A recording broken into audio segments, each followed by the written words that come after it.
The content you're about to enjoy comes from the archives of The Best You. We're devoted to the very best in personal development, with a platform and resources dedicated to inspiring and changing people's lives. At The Best You, we work with the world's leading writers and trainers on the evolution of the self, and people whose journeys have been affected by their work and words. For more information, go to www.thebestyou.co. Hi. This is the talk that I did at the Best You Expo in London in February 2018. It's titled The Question. In this talk, I share my understanding of the flaws of the industry of personal development. It's kind of like a manifesto, the three types of people that I've identified or I believe the world is divided into. And then I also share what I believe are the virtues of people that succeed in life, which are to be resilient, to reinvent yourself, and to welcome change or revolution. So I hope you share this talk. This has materialized into my book, which is called The Question, Find Your True Purpose, which is coming out very soon or might be out by the time you listen to this podcast. Thank you so much. I hope you enjoy. Ladies and gentlemen, you are in for a real treat. I will tell you a little bit. If you don't know already, I'm sure you do, because that's why you've packed in here today. Bernardo Moya is the CEO of NLP Life Training, which is the largest NLP training organization in the world. He's the founder of all this that you see downstairs and up here, The Best You. He's been in business for over 30 years, bless you. He's editor-in-chief of The Best You magazine, producer and promoter for many of the biggest names in personal development. He is quite simply extraordinary. Through his 8 brands, 26 staff, Bernardo's objective, and I know this because I know him well, is to provide education and inspiration to people from all over the world through his expos, through TV, and all his e-learning platform. One thing that Bernardo passionately believes, and I use that word again, passionately believes, is that the quality of your life depends on the quality of the questions you ask yourselves. I know that there's one question that you will never, ever question, and that's your decision to listen to the amazing words of wisdom of, ladies and gentlemen, give a very warm welcome, Mr. Bernardo Moya! If you're interested in working with me, contributing to the magazine, maybe speaking at any of our many events around the world, partnering or licensing The Best You, go to www.thebestyou.co. Thank you so much for being here. So my team's been asking me, says, well, what are you going to talk about? And you know what? I've been a bit busy trying to put this expo together, and I wasn't really sure. I was sure, but kind of like I didn't really have a lot of time to really plan it or prepare it. But he's given my speech away, to be honest, because I was going to talk about the question and the quality of your life. But I'll go into that a little bit later. This talk is divided into 2 different parts. The first part is, I don't want to call it a manifesto because it really isn't, but it's based on what I've learned in my 10 years in business in personal development, and in my 12 or 13 years in in loving personal development and coming into it, okay? So the first part of the talk is about that. And I won't call it a manifesto, but it came across as a manifesto because I've managed to experience and learn a lot about what is right and what is wrong about the industry, okay? It's difficult because when you start new like I did, and I came into this quite late, and I'll explain a little bit more about that later, it's difficult to take that step forward to say, you know what, I am actually a leader. I am a visionary. I am actually leading the way, I suppose, in some of the things that I'm doing. And it's very difficult when you're promoting people, like, I don't know, Paul McKenna, Jason Vale, Barbara De Angelis, John DeMartini, all these amazing people that I managed to interview and work with. It's very difficult to take a step forward and to say, you know what, I actually have something to share. But, there comes a time in life when we just do that. We have to do that. So as I said, the first part of this talk is about kind of what I believe it is. And then the second part is going to be more about kind of how I see you can become a better version of yourself and moving forward in life, okay? I'm not a guru. I will never consider myself a guru. I'm just a normal guy that just works very hard and just has big dreams.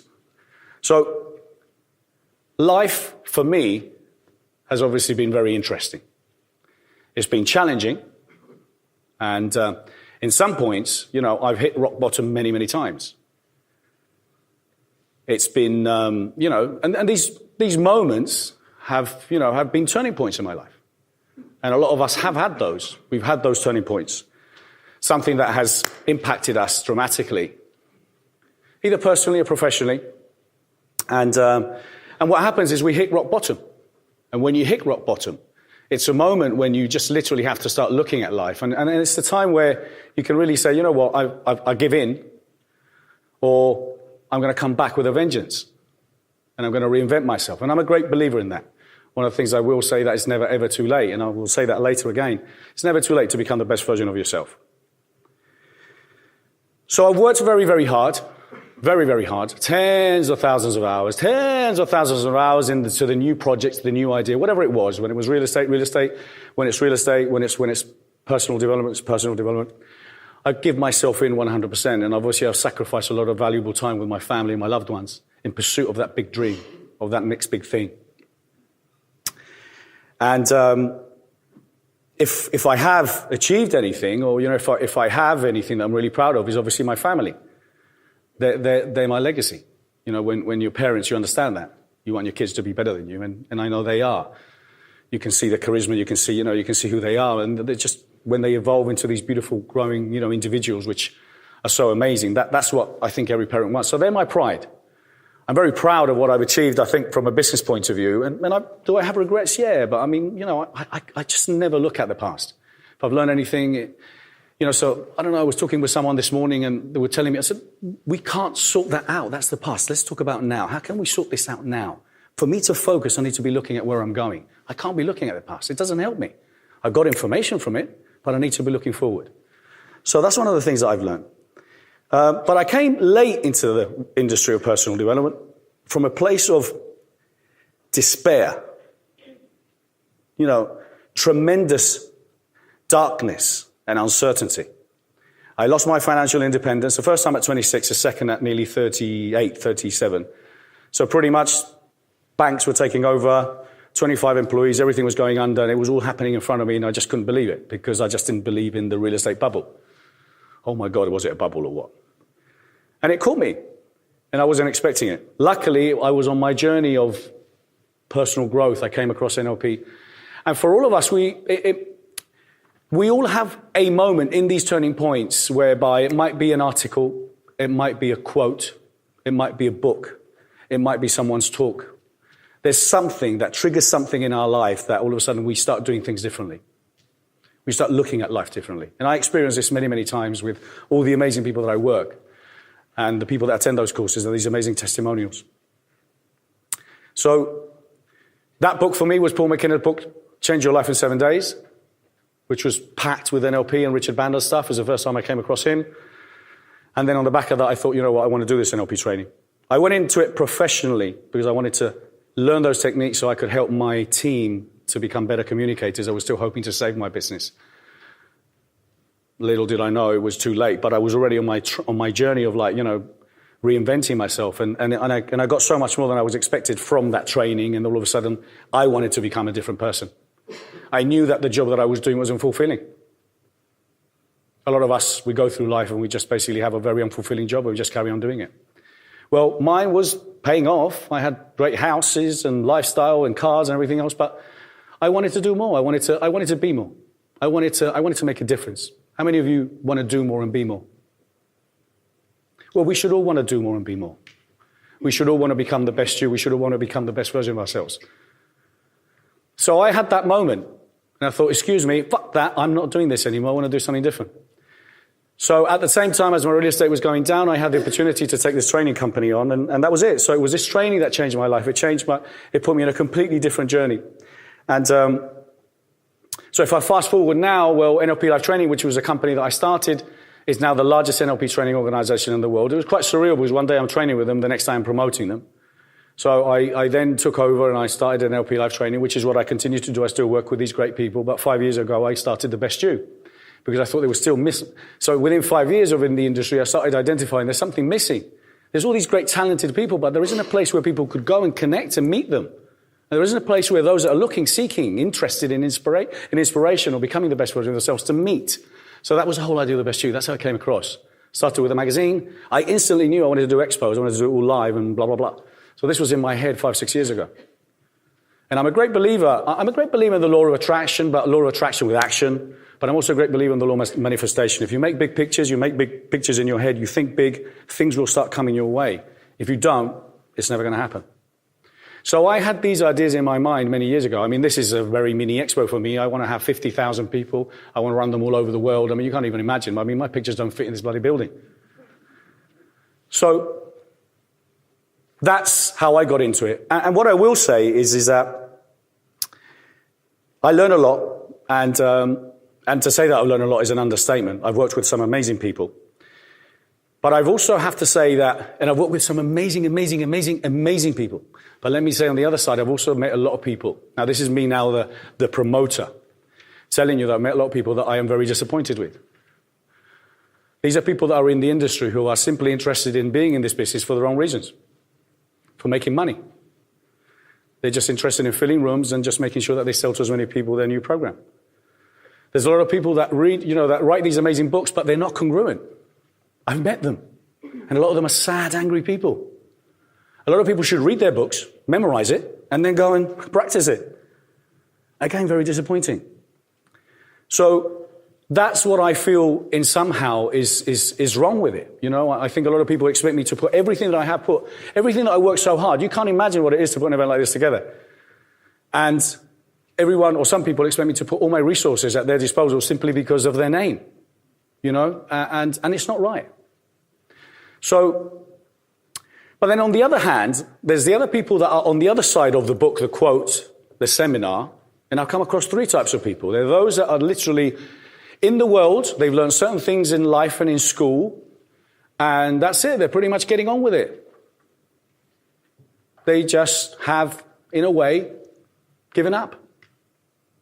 They live a relatively sad life, waiting for something to happen or till the day ends, till their last days. And then there's those that have these amazing dreams, that want to do things. They read, they interact, they go to seminars and stuff like that, but then they procrastinate. They don't take the step forward. They keep on dreaming. And that's a shame. Because if we read these books, if we attend these courses, it's to take action, to make it happen. And then there's those that, the third lot, which are the not last but least, but these are the people that are changing the world. These are the people we look up to. But this has been happening from the beginning of time. I'm not talking about inspirational speakers. These are people that have said, you know what, I want to do this, and they go and do it. And they become the leaders of the world. So, one of the books that I read recently, which I would really recommend, and unfortunately we didn't have it in the book, but Bernardo Brown, Braving the Wilderness. How many of you read it? Highly recommend it. An amazing book.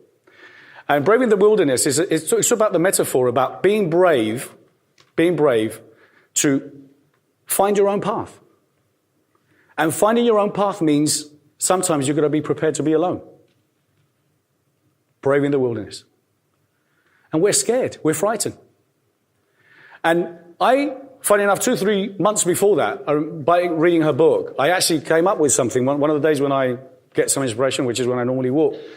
And I came up with the same thing, which is I would rather be alone. I've always been like that. I would rather be alone than with someone that doesn't believe in me. I would rather be alone than with someone that insults me, that doesn't believe in me, that gives me negative words. I would rather be alone than with people that don't believe that the world can become a better place. I would rather be alone than with anyone that basically doesn't believe that, equality should be a norm.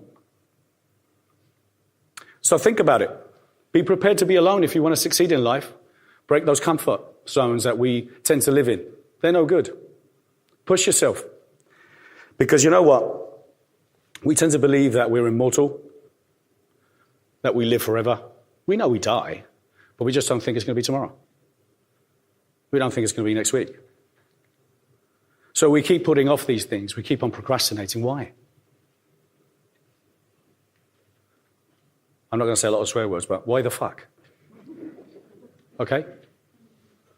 So, brave the wilderness. Be prepared to be alone and be prepared to do what you need to do. So, and I'm finishing kind of my first part of the presentation. This world is in a mess. And if I've come up to anything, if I've learned anything in these 10 years in the business of personal development, is that my job as a promoter, okay, as someone that has something to share, I'm no guru here, okay? I'm just simply saying that my job is to try and educate those that are educating others to make sure that we teach the world, because I believe people that are in this personal development industry hold the flag of change. We need to change the world. You becoming the best version of yourself is your obligation. You have to become the best version of yourself. You have to be the best you, because the world needs you. And because you know what? If you are the best version of yourself, your family and people around you, better or worse, are going to be better too. And then you're going to be working for a company that cares about the environment, cares about the things. And there's many things that we need to take care about. Slavery. We are talking about slavery. We did a panel this morning, we got A21. There's 34 million slaves in the world. There's ridiculous stats. Global warming. Plastic in the oceans. Mental illness. Inequality, in the workforce or whatever it is. These are things that need to be addressed. So you also, by becoming the best version of yourself, you need to make sure that you are addressing the things of the world. And that's what I want the best you to become. And that's the campaign that we support, the best you, a better world, in both here and in Long Beach and moving forward. We will be supporting and we will be trying to educate those that are educating and those that are attending our courses to be aware of the things that the world needs our support with. If you're interested in speaking, exhibiting, or getting involved in the largest personal development expos in the world, contact us today at www.thebestyouexpo.com or send us an email to info@thebestyou.co. What I'm saying is that we can't hide. You can't hide. You can't hide anymore. We've all got to take action. So, just to finish this part of the talk is just to simply say that. Becoming the best you is your obligation. You have to take action, stop procrastinating, and just make sure that you start leading the way. And Paul was saying about the question, and that's kind of what I'll be working on as a personal project moving forward, is trying to do a documentary and a film and also kind of like a book, which is around the question of finding your true purpose. And he did say it, but that's the bottom line, is the quality of your life will depend on the quality of the questions you ask yourself. That's it. Oh, well, is that rocket science? Well, it's not. Just listen to yourself. When you wake up in the morning, how great am I going to be today? How many people am I going to inspire today? How many amazing people am I going to meet today? How good do I look today?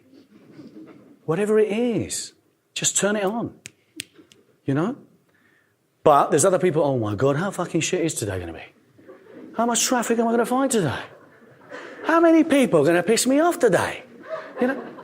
So there's two different types of questions here.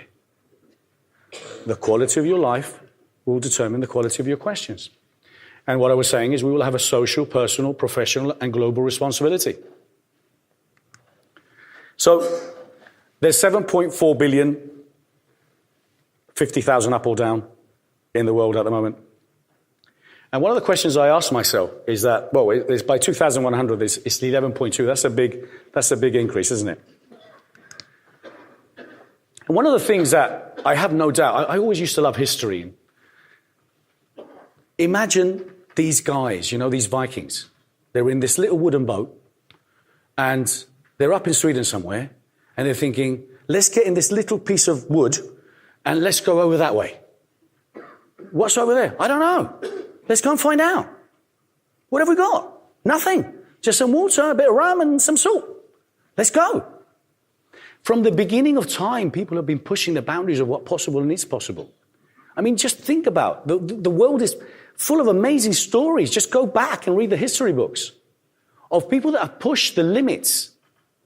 And if I ask myself, so I know that we've done that. We've built the most amazing infrastructures. Someone thought of a pyramid. Someone thought of the Taj Mahal. People thought this in their heads and then they put it on paper and, oh my God, 100 years later, it's built. So, we're capable of the most amazing things. We really are human beings. But the question before I go into this is let me ask you, out of the 100 and something billion people that is estimated has been on the planet since the beginning of time, how many do you think have actually made a difference? I don't know. 10 million? 20 million? And it's a sad factor if you think about the 7.4 billion that were on the planet now. And the fact is that there was a great quote from Dr. Sylvia Earle when I met her. She's a diver. She was before Jacques Cousteau. And I met her, and she's an environmentalist. And she said that you cannot care about what you do not know about. It's simple, but it's beautiful. You cannot care about what you do not know about. So that's the whole part of what we're trying to do, is to educate people. The more we can educate people about creating awareness of the issues that we have on the planet, the more we can create awareness of... So all these talks, everything we're doing, they're all going to be online. Everything's going to be available. I want this available to as many people around the world because I want people to learn. But if you don't understand about it, then you won't care about it. So we need to make sure that we understand that. And one of the things that, looking at how people have stood out in comparison with others, for me, it's been three common denominators. One is that they're resilient. Resilience is an inner power that we all have. I know it's kind of like it's a word that's available quite often now, people use it. But we all have resilience. Some people, well, I'm not resilient. Of course you are. If you have a kid and there's a moment of life or death, and you have to lift up a bus or you have to push someone out of the way, you will do whatever it takes. We all have that resilience within us. But why do we have to be in these extreme situations to pull from it? We're all capable of doing the most amazing things. Resilience is, you live in a war zone where there's bombs and you've got no food and you're trying to keep your family alive, and you have to put them on a boat and you have to cross the Med because it's the only option you have. It's the only option you have. You have to do it. So we all have that resilience. And that's one of the common denominators of people that succeed and stand out in life. They're resilient. You have to be resilient.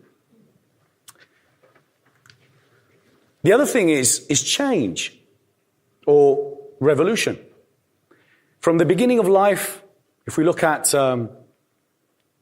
industrial revolutions, agricultural revolutions, it's always been kind of like a situation where we're obviously trying to deal with an established system and we're coming up with something new. And the thing is that people are scared of the word change.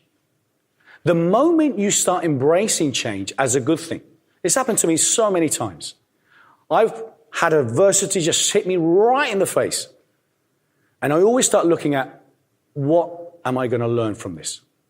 Why is this happening? What did I do then for this to happen now? But the moment you start welcoming change in your life and you start seeing it as a good thing, that's a good thing for you because you're literally pushing your boundaries. You're pushing your boundaries, you're working outside your own comfort zone. And the other thing is you've got to keep evolving, okay? I find it, well, I'll talk about the phone later, but I find it how interesting it is that we're willing to wait for hours to get our new iPhone. But then when it comes down for us to kind of reinventing our software or trying to do things or think differently, we struggle with it. You have to carry on evolving. You're not the same person you were when you were 19. You're not the same person you were when you're 30 or whatever it is. But you have to make sure that you do that. Carry on growing. Carry on pushing yourself. And there's life is, I love, again, you don't have to go far just to read the facts of so many people that have reinvented themselves, and people that are resilient. Tim Ferriss got turned down 26 times, the 4-hour book. Jack Canfield, he got turned down 140 times. 140 times. He is, if not one of the most established authors in the world. He actually self-published at the end. Agatha Christie got turned down so many times. J.K. Rowling. People that reinvented themselves and started very late in life. It's packed, it's full. The stories, Ronald Reagan started at 55. Stan Lee, Spider-Man and Martel, 45. J.R. Tolkien, Lord of the Rings, 62. Harrison Ford started at 35. Al Jarreau, he started at 35 as well. Oprah, oh my God. You know the story of Oprah. Raped at 17 by family, abused. She lived obviously in an area where, racism was a big thing and trying to get into the media industry being a woman. Look at her now. Sylvester Stallone, 35, had to give up all his jewelry just to, and sell his dog in order to keep the rights of his book, Rocky. And so on and so on. And we live in an amazing time. I mean, in the old days, if you thought something that was out of the box, especially if you were Spanish and you lived near the Inquisition area, you were burned alive.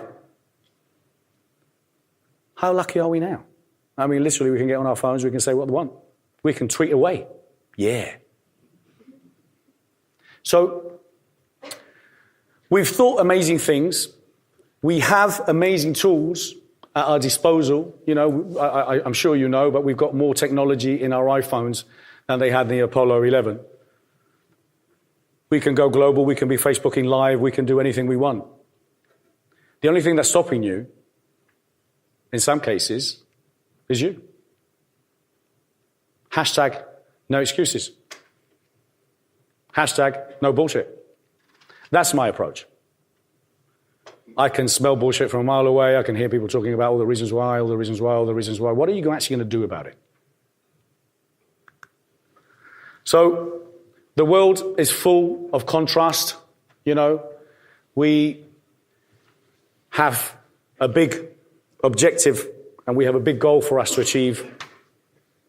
And what we're trying to do through our teachings and through our learnings is to inspire and reach 150 million people in the next, 5 or 10 years. And I remember I was in a talk, and this was I think a year and a half or 2 years ago, and I think I said, we're going to try and reach 10 million people. And this guy said, why only 10? He really pushed the button. So I said, no, you're right. Why only 10? I mean, if you're thinking about it, if we get into the US market or we just start putting all our content available in China or in India, then all of a sudden, we're reaching 150 million people overnight. So from a person that read a book 13 years ago, from a person that attended a course 12, 13 years ago, from a person that got into personal development 10 years ago, and I've been in business for 30 years, okay? And I've failed many times. But I'm here now, and I've come up with the idea of the best you because I'm looking for people that are interested in changing the world. I'm interested in people that believe that anything is possible at any time. And if you believe in the same things like I do, if you believe that we can make the world a better place, if you believe that you should become the best version of yourself, well, I hope to see you again. I hope you support us. And I hope you tell the world, and let's just make it happen. And that's pretty much it. Thank you so much.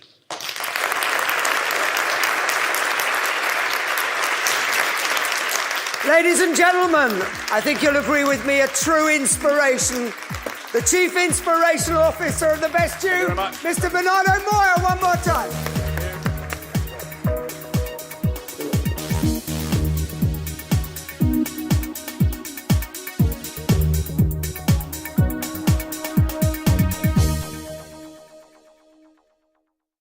For more information, go to www.thebestyou.co.